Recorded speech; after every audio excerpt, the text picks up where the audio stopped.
Hey, to connect Beats Solo 4 headphones with any Apple Watch, first of all, you will have to enter for the pairing mode. So, you have to locate this button, it is actually on the right headphone, and you will have to click and hold it, and wait until this indicator starts blinking white quickly, just like this.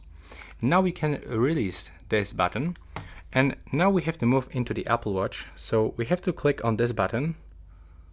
And when we are in the menu, we have to actually go into the settings. So here we can find settings.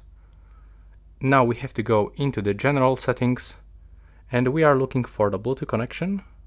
Okay, it's not here actually, that was my bad. We have to scroll down and here we can find Bluetooth.